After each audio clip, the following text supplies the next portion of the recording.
बिस्मिल्लाहिर्रहमानिर्रहीम। अस्सलाम वालेकुम। आपका दोस्त सलमान हैदर। दुआ है उस परवरदिगार से कि उसने आपको और आपके अहले खाना को अपनी हिफ्ज़ो अमान में रखा हुआ हो। इनसाइड बहुत ज़्यादा डेवलपमेंट्स हैं जो मैंने आपको बतानी है। मेन स्टोरीज दो हैं। एक तो बनी गाला के अंदर कोर कमेटी का जो इजलास हुआ, इस इजलास के बाद मुशावरत के अंदर जो अहम फैसले हुए हैं, जो जी हाँ वो बातें भी हुई हैं जो भी मीडिया के सामने डिस्कस नहीं की, जो मैं भी आपके सामने रखने जा रहा हूं। गिरफ्तारियां किसकी हैं, लिस्टें किसकी हैं, कौन कौन मुरतब हो गया जी इस सिलसिले में, तहरीक अदम एतमाद किसके सिलसिले में फौरन लेके आनी है 22 तारीख को, या 22 से पहले भी हो सकती है, वो पाकिस्तान तहरीक इंसाफ के इजलास के अंदर है। हाजी लॉन्ग मार्च की ऑप्शन पे बात हुई है।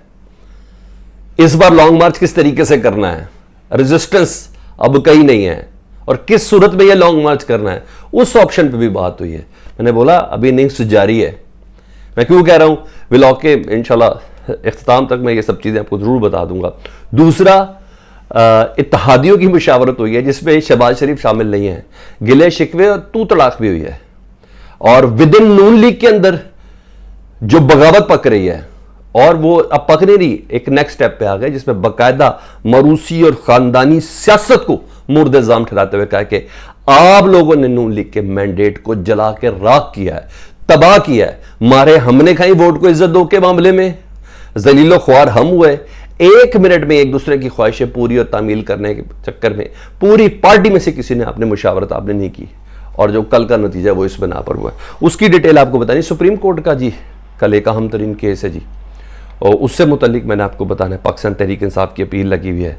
अगर वो पाकिस्तान तहरीक इंसाफ जीत जाती है तो महज ये 4 महीने जो चिड़ी छिक्का खेला गया ना पाकिस्तान की आवाम के साथ, तो वो सिर्फ और सिर्फ वो 4 महीने का वो प्रोटोकॉल का चस्का ही था कि बाप ने भी लेना था, बेटे ने भी लेना था, वो एक जिद थी, उससे ज़्यादा कुछ भी नहीं था। और पाकिस्तान का बेड़ा गर्क इन 4 महीने में कितने सालों पीछे चला गया पाकिस्तान, उसके अलावा कुछ नहीं था। अगर सुप्रीम कोर्ट उस सिलसिले में पाकिस्तान तहरीक इंसाफ की पिटीशन पे फैसला कर दी, किस केस से मुतालिक कह रहा हूँ ये भी आपको बताना है। डिटेल एक के बाद एक आपके सामने रख देता हूँ। प्लीज रिक्वेस्ट है वीडियो मुकम्मल देखिएगा, बहुत इंफॉर्मेटिव और एक्सक्लूसिव डिटेल्स आपके साथ शेयर करने लगा। सबसे पहले जी वो सुन जी, जरदारी नवाज शरीफ और मौलाना साहब की हज से वापसी पर टेलीफोनिक मुशावरत हुई है जी। पंजाब में लीगी उम्मीदवारों की शिकस्त का जायजा लेने, पंजाब और वफाक में आइंदा की हिकमत अमली क्या होगी, इस सिलसिले में बात हुई है। महंगाई वजह बयान की गई, जरिए आवाम को भी तो मुंह देना ना। ये कहा गया कि महंगाई की वजह से और तेल की कीमतों में इजाफे की वजह से हमें दरअसल मार पड़ी है और आवाम ने हमें धत्कारा है। अच्छा, लेकिन नवाज शरीफ साहब ने कल विद इन पार्टी हमजा और शहबाज शरीफ, साद रफीक, इनकी मौजूदगी में यह कहा था कि मैं क्या सी ना हुकूमत नहीं लेनी। शहबाज तुमने मुझे कहा तो कुछ और भी था, वो भी अभी वो इसके बताता हूँ। तुमने मुझे कहा था कि मैं चीज़ सही करूँगा, भाजन ने एक बार मौका दे, आपकी वापसी, सारे केसेस ख़त्म मुझे करने, मुझे सब चाहिए। मैंने तुम्हें कहा था ना ये होगा, मुश्किल फैसले अभी लेने वाले नहीं थे जो तुमने लिए हैं, तुम्हें ये हुकूमत नहीं लेनी चाहिए थी। कल विद इन पार्टी हो और विद अब जी हाँ अपने इत्तेहादियों के बीच में नवाज शरीफ साहब ने क्या कहा जी वो सुन ले।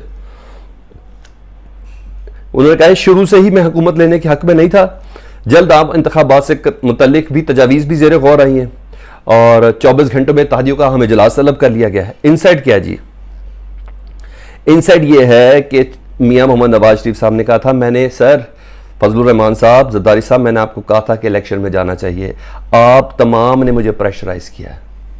मौजूदा पंजाब में शिकस्त का जिम्मेदार आसिफ अली जरदारी साहब आप हैं और मौलाना फजलुर रहमान साहब आप हैं। ये इल्ज़ाम बाकायदा तौर पर आज इस गुफ्तगू के अंदर ठहराया गया है।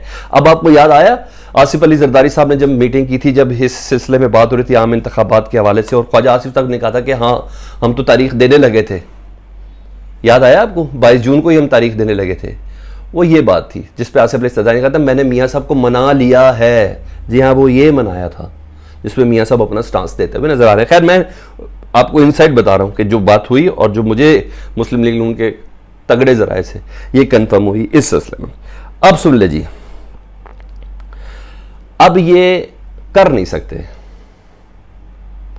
ये मरकज से इतनी जल्दी री इलेक्शन के लिए नहीं जा सकते। वजह क्या है जी, क्योंकि अब हवा बन चुकी है पंजाब की बात पूरे मुल्क के अंदर कि आम इंतखाबात का नतीजा होना क्या अगर इन हालात में अनाउंस कर दिया जाए नवंबर के हवाले से। मैं अब इनको भी इनसाइड बता रहा हूं, होगा क्या वो नहीं बता रहा, जो मुशावरत इनकी हुई है वो बता रहा हूं।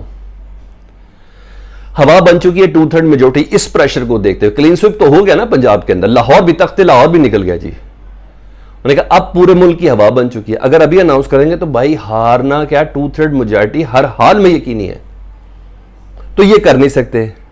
अवाम फैसला दे चुकी है और अब आने वाला कराची का भी ज़िमनी इंतखाब है, अभी 4 सीटों पे दोबारा पंजाब के अंदर होना है, उसका भी हो चुका है। सिंध भी जाता हुआ नजर आ रहा आसिफ अली जरदारी को, ऐसे नहीं है। कल के उस फैसले ने जो आवाम ने दिया, सिंध भी आसिफ अली जरदारी को जाता हुआ नजर, तो इन सबको ना अपनी अपनी पड़ गई। पंजाब चला गया, सिंध जरदारी साहब, ना बलोचिस्तान का कोई इशू, ना KP का इशू है जी हाँ। कश्मीर ऑलरेडी पाकिस्तान तहरीक इंसाफ की हुकूमत है, GB में ऑलरेडी पाकिस्तान तहरीक इंसाफ की हुकूमत है, तो इनको अपनी पड़ गई है। बीच का रास्ता निकालना है, जिस सिलसिले में मुशावरत कॉल कर लेगी 24 घंटे के अंदर तमाम इत्तेहादी बशमूल शहबाज शरीफ साहब वो मौजूद होंगे। क्योंकि मैं बशमूल लफ्ज़ बार बार इसलिए इस्तेमाल कर रहा हूं कि आसिफ अली जरदारी, मौलाना फजलुर रहमान और मियां नवाज शरीफ की मुशावरत हुई है। शहबाज शरीफ को इस मुशावरत में शामिल ना करने का मतलब है कि भाई आप गुनहगार हो, तुम जिम्मेदार हो इस तमाम हजीमत का। मैंने एक स्टांस, एक नारा लेके चला था, वोट को इज्जत दो, तुमने वो खत्म क्या, दफन हो गया जी। जिंदगी में ये नारा कभी दोबारा नहीं लगा सकते। मैंने कहा था, मुझे क्यों निकाला गया कि मैंने एक झंडा बुलंद किया था, तुमने सारे का सारा दफना दिया। मैं तुम्हारी बात मानता रहा, थोड़ी देर के लिए ECL में से नाम ही निकले ना, तुमने नैब के कवानीन नहीं, भी देखो कि नैब के कवानीन पे आगे मैं क्या बोलने लगा, कुछ भी नहीं हुआ। पार्टी को दफन किया, पार्टी का बेड़ा गर्क किया, ये सुन ले जी। अच्छा, मुस्लिम लीग नून के अंदर की सूरत हाल बहुत जरूरी है आपका जानना जी। बगावत चल पड़ी है जी इस टाइम, खानदानी सियासत ने बेड़ा गर्क किया है, ये बड़े सीनियर लीडर्स कह रहे हैं। आपस की खींचातानी थी, एक दूसरे को बंदर बांट थी, जिसकी बिना पर शहबाज शरीफ के खिलाफ सख्त आवाज़ें उठना शुरू हो चुकी है जी। कहा यह जा रहा है कि छोटे भाई ने बड़े भाई को कन्विंस करके खुद वजारत उज़्मा ले ली। पार्टी को बिल्कुल भी इज्जत नहीं दी, वोट को इससे दो का नारा का बयानिया भी दफन किया है। मारे हमने खाई हैं, बयानिया हमने बनाया है, बाद में इस बयानिया को बेच दिया गया है। मैं विद इन पार्टी आपको बता रहा हूँ नून लीग की, यानी आप ये कह ले कि एक तो अवाम के साथ जो इमेज है उसको बरकरार रखना है, एक बहुत बड़ा चैलेंज है मुस्लिम लीग नून के लिए। जी हाँ, वो बहुत बड़ा चैलेंज है, अपनी साख बरकरार रखना, जो मुझे इस वक्त मुश्किल लग रही है।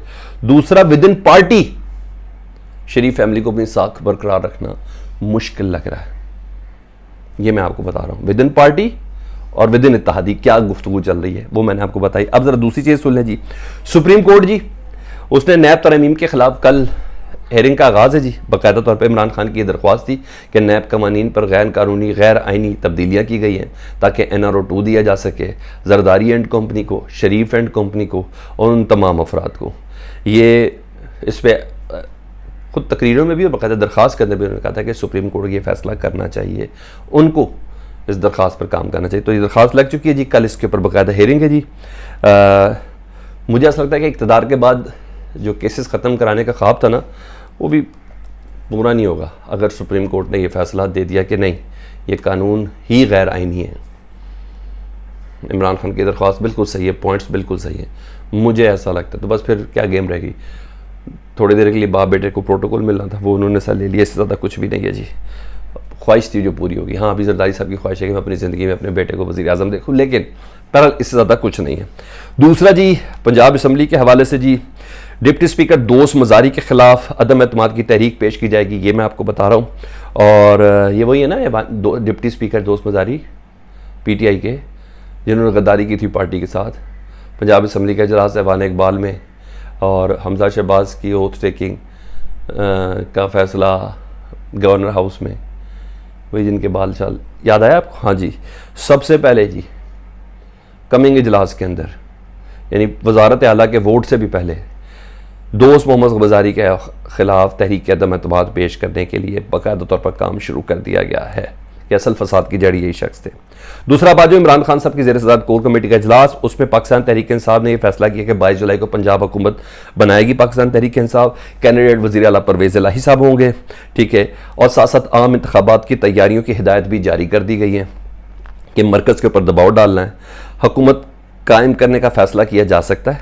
ये भी मैं आपको बता दूँ, पंजाब की पूरी तरीके से लेके चलेंगे। लॉन्ग मार्च की ऑप्शन पर बात हुई है जी कि अभी हमने लॉन्ग मार्च करना है अगर मरकज़ में जो मुझे लग रहा है कि मौजूदा इत्तेहादियों को सूट नहीं करेगा, अभी आम इंतखाबात की तरफ अनाउंसमेंट कर दें, कुछ भी देंगे, मरकज़ में जुड़ने की कोशिश करेंगे। ये मुमकिन हो सकता है या नहीं हो सकता, ये आने वाले चंद घंटे या चंद दिन बता देंगे। लेकिन इमरान खान साहब लॉन्ग मार्च के ऑप्शन पे हैं, क्योंकि पिछली बारी अगर इन्होंने इस्तीफा नहीं दिया तो, अगर इन्होंने आम इंतखाबात अनाउंस नहीं किए तो, अगर इन्होंने असम्बलियाँ तहलील नहीं की मरकज़ में तो ठीक है, पिछली बारी पंजाब से इनको रेजिस्टेंस मिली थी, अब पंजाब इनके पास है, अब ये रेजिस्टेंस कोई नहीं है। अब लॉन्ग मार्च की हालत देखिएगा आप, KPK से कोई रेजिस्टेंस नहीं है। सिंध तो पहले भी 10-20 ही आए होंगे, बाकी रह गई। बलोचिस्तान कोई रेजिस्टेंस नहीं है, कश्मीर इधर से, गिलगित बल्तिस्तान इधर से। अब लॉन्ग मार्च बनेगा मिलियंस, क्योंकि इस बार राना सनाउल्लाह नहीं होगा, यह आपने जहन के अंदर रखना। पंजाब के अंदर अता तारड नहीं होगा, ये चीजें आपने जहन में रखनी। बड़े बड़े साफ क्लियर करने हैं जी इन्होंने 25 मई के, वो भी सुन बता देता हूं ना आपको जी, इतनी समझ आई। लॉन्ग मार्च का ऑप्शन है अगर मरकज में इन्होंने असम्बलियाँ तहलील नहीं की तो।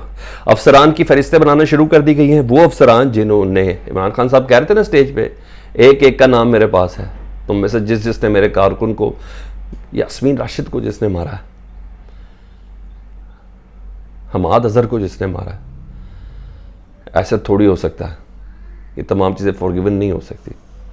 उमर अयूब, ये तमाम जो बाकी जो पब्लिक के ऊपर, जो PTI के कारकुनों के ऊपर किया जी, उनकी फैसले जी चीफ सेक्रेटरी को बुलाना है पंजाब असम्बली में, ये तय हो चुका है, माफ़ी मंगवानी है, पूछना है उससे, IG को भी बुलवाना है इन्होंने।